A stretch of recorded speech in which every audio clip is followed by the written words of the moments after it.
بسم اللہ الرحمن الرحیم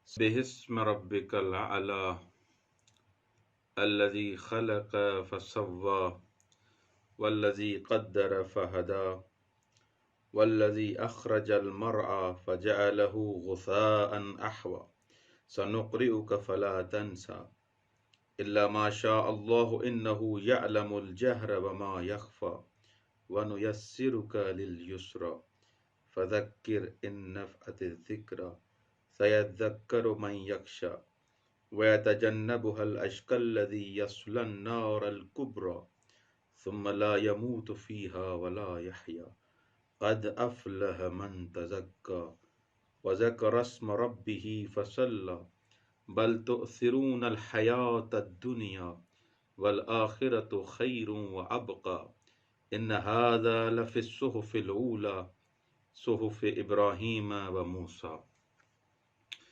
پروردگار عالم آپ تمام مومنین کو اپنے حفظ و امان میں رکھے اور آپ کی عبادات و طاعات اپنی بارگاہ میں منظور و مقبول فرمائے۔ سورہ اعلیٰ کے بارے میں ہماری گفتگو چل رہی تھی اور ظاہراً ہمارا یہ آخری جلسہ اور درس ہے سورہ اعلیٰ کے بارے میں۔ سورہ اعلیٰ کے بارے میں ہم نے بیان کیا یہ آخری حصہ جو سورہ اعلیٰ کی ہے کا ہے، اس میں وہ دستور العمل جو تمام آسمانی کتب میں آیا ہے اس کو بیان کیا گیا ہے۔ قد افلح من تزکا، اور اپنے پروردگار کے یقیناً وہ شخص فلاح پائیں گے جو اپنا تزکیہ کریں گے۔ قد افلح من تزکا، وہ شخص کامیاب ہے، وہ شخص فلاح پائے گا جو اپنا تزکیہ کرے۔ من تزکا، اور خداوند متعال کا نام لے، اس کے بعد نماز پڑھے۔ یہ جو تزکیہ ہے، تزکیے سے مراد علماء نے مختلف تفسیریں بیان کی ہیں۔ سب سے پہلا جو تزکیہ علماء نے بیان کیا ہے وہ یہ ہے کہ انسان اپنی روح کو نجاست شرک سے پاک کرے۔ جب تک انسان کی روح شرک سے آلودہ ہوگی تب تک وہ انسان کچھ نہیں کر سکتا، اس کی روح پاک نہیں ہو سکتی۔ اور دوسری جو تفسیر کی ہے تزکا سے وہ یہ ہے کہ انسان اپنے دل کو رذائل اخلاقی سے پاک کرے اور اعمال صالح بجا لائے۔ قرآن مجید میں آیات فلاح کے نقطہ نظر سے دوسری آیات میں بھی اس چیز کا تذکرہ ہوا ہے کہ انسان کو کیسے زندگی گزارنی چاہیے، اور وہ کامیاب انسان اور خداوند متعال کی بارگاہ میں رستگار انسان کون سا ہے۔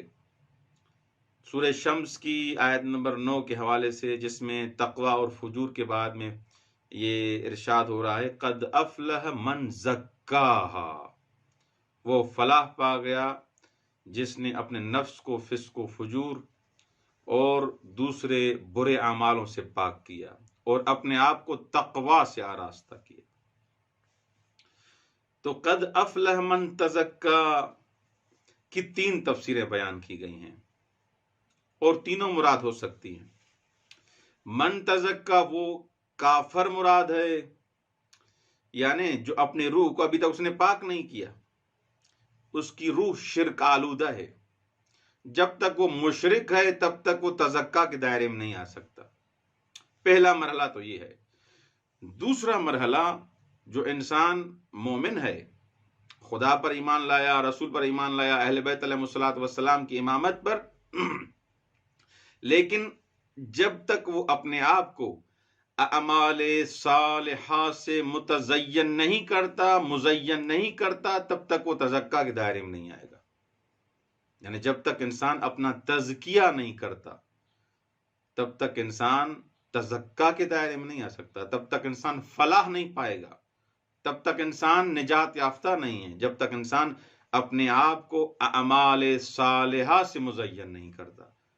اور تیسری تفسیر جو ہے وہ یہ ہے کہ تزکا سے مراد وہی زکوٰۃ فطرہ دینا ہے، اور عید فطر سے پہلے جو انسان زکوٰۃ فطرہ نکالتے ہیں، اور یہ زکوٰۃ فطرہ روایات میں ہے کہ انسان کے روزوں کے قبول ہونے کی سند ہے، اس کے بعد پھر نماز عید پڑھی جائے۔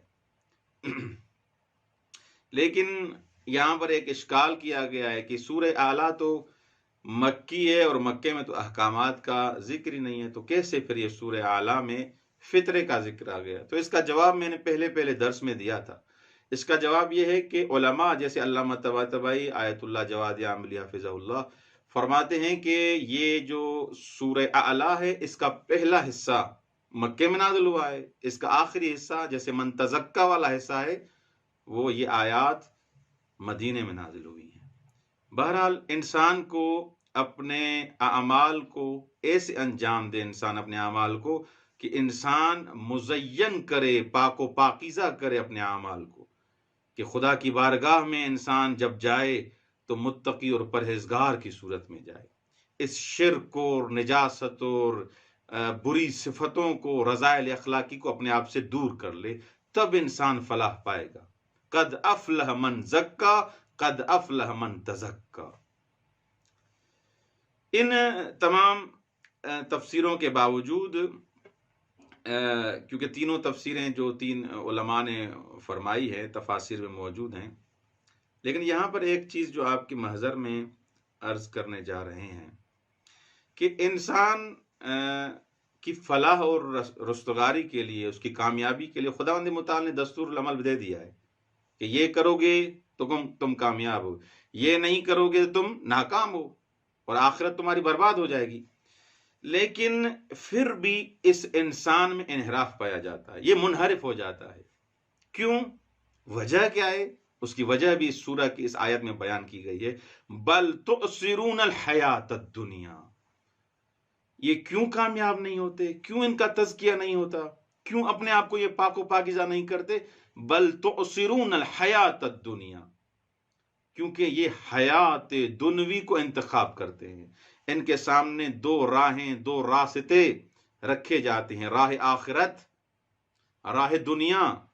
دنیا اور آخرت اس کے سامنے رکھے جاتے ہیں، لیکن یہ پھر بھی دنیا کو انتخاب کرتا ہے۔ بل تؤثرون الحیات الدنیا، جبکہ آخرت پائیدار ہے، باقی رہنے والی چیز ہے، لیکن پھر بھی کس کو انتخاب کرتے ہیں؟ دنیا کو انتخاب کرتے ہیں۔ والآخرۃ خیر وابقیٰ، انسان جانتا ہے کہ آخرت میں انسان ہمیشہ رہے گا، یہ دنیا کچھ لمحوں کے لیے ہے، کچھ لحظوں کے لیے۔ انسان 50 سال کی، 70 سال کی، 80 سال کی، 100 سال کی جو زندگی ہے پلک چھپکنے میں گزر جاتی ہے، کلمح البصر۔ انسان ایسے سمجھتا ہے جیسے یہ سیکنڈوں میں یہ زندگی گزر گئی میری، پتہ ہی نہیں چلا گا کب میں جوان ہوا، کب نوجوان ہوا، اور کب میں بوڑھا ہو گیا، حتیٰ یاتی کل یقین، کہ وہ مرحلہ موت آخری مرحلہ آ کے پہنچا۔ لیکن پھر بھی یہ انسان جانتا ہے کہ والآخرۃ خیر وابقیٰ، خداوند متعال کا کلام سچا ہے، لیکن پھر بھی یہ دنیا کو انتخاب کرتا ہے۔ بل تؤثرون الحیات الدنیا، کیوں ہے؟ وجہ کیا ہے؟ روایات میں جیسے ہم نے پڑھا ہے، آپ نے سنا ہے، آپ نے بھی پڑھا ہے کہ حب الدنیا رأس کل خطیہ، دنیا سے جو انسان محبت کرتا ہے یہ ہر برائی کی بالآخر جڑ ہے، بنیاد یہی ہے۔ اگر انسان دنیا سے محبت کرے گا، دنیا سے لو لگا کے بیٹھ جائے گا، دنیا کو اپنا ہم و غم بنا کے بیٹھ جائے گا، وہ آخرت کو بھلا دے گا، خدا کو بھلا دے گا، اہل بیت علیہ السلام کو بھلا دے گا۔ حب الدنیا رأس کل خطیہ۔ اور روایات میں یہی ملتا ہے کہ الدنیا کالظل، دنیا سائے کی مانند ہے، تم اس کے پیچھے جاؤ گے، دنیا تم سے بھاگے گی۔ لیکن اگر خدا نے جیسے فرمایا ہے ویسے زندگی کرو گے، خدائی زندگی کرو گے، رنگ الہی تم میں آئے گا، تو دنیا بھی تمہاری آباد ہو جائے گی، آخرت بھی تمہاری آباد ہو جائے گی۔ اور خداوند متعال نے فرمایا کہ جو انسان اس دستور العمل پہ عمل کرے گا، خداوند متعال کو منزہ اور اس کی تسبیح کرے گا کہ ہر عیب اور نقص سے خداوند متعال پاک ہے، اس کے بعد اس کی نماز پڑھے گا، شرک سے پاک ہو جائے گا، اعمال حسنہ انجام دے گا، نماز شب پڑھے گا، نماز پنجگانہ پڑھے گا، خمس دے گا، زکوٰۃ دے گا، یتیموں کا خیال کرے گا، اس عارضی دنیا میں خدا کا بن جائے گا تو آخرت اس کی ہے۔ والآخرت خیر وابقیٰ، ہم جانتے ہیں کہ رہنا ادھر ہے، باقی رہنے والی جگہ وہ قیامت ہے، وہ آخرت ہے، وہ بہشت ہے، وہ جہنم ہے۔ ان سب چیزوں کو جانتے ہوئے بھی انسان بل تؤثرون الحیات الدنیا، حیات دنیوی کو انتخاب کرتا ہے، اس دنیا کے چند لحظوں کے مزوں کو جائیداد کے پیچھے، زر و دولت کے پیچھے انسان پڑ جاتا ہے۔ کیوں؟ کیونکہ حب الدنیا رأس کل خطیہ۔ اب اس کو خدا کے ساتھ محبت نہیں ہے، اس کو دنیا کے ساتھ محبت ہے۔ اب اس کا ہرگز یہ مطلب نہیں کوئی یہ سمجھے کہ انسان دنیا کو چھوڑ دے، نہیں، دنیا میں جو تمہارا حصہ ہے وہ تمہیں مل کے رہے گا، اس کے لیے کوشش کرو، تکو دو کرو۔ یہ دنیا تم کما کے، بزنس کر کے، غرباء اور مساکین کی اگر تم مدد کرو، یہی دنیا تمہارے لیے آخرت ہے، یہی دنیا قرب پروردگار کا سبب بن سکتی ہے اگر اس سے خمس نکالتے ہو، اگر اس سے غریبوں کی مدد کرتے ہو۔ لیکن یہی دنیا اگر تمہارے دل میں محبت ایجاد کرتی ہے، تمہیں خدا سے دور کرتی ہے، نماز سے دور کرتی ہے، اہل بیت سے دور کرتی ہے، یہی دنیا تمہارے لیے وبا بن جائے گی، یہی دنیا تمہارے لیے وبال بن جائے گی، عذاب بن جائے گی۔ تو اس 10 سال سے انحراف کا سبب حب الدنیا ہے۔ جو انسان حب اللہ میں گرفتار ہوگا، جس کے دل میں، جس کے سینے میں محبت پروردگار ہے، محبت اہل بیت ہے، وہ دنیا کو ٹھوکر مار دے گا۔ لیکن جو انسان دنیا سے محبت کرے گا، وہ کبھی بھی محبت پروردگار کی لذت، حلاوت کو کبھی محسوس نہیں کر پائے گا۔ اور یہ بات فقط قرآن میں نہیں ہے، صحف اولیٰ میں بھی ہے، صحف ابراہیم میں بھی ہے، صحف موسیٰ میں بھی ہے، کتب ابراہیم اور موسیٰ میں بھی یہ سب تذکرے بیان کیے گئے ہیں کہ دنیا کیا ہے، آخرت کیا ہے۔ پہلے جو انبیاء گزر چکے ہیں انہوں نے یہ سب چیزیں بیان کی ہیں۔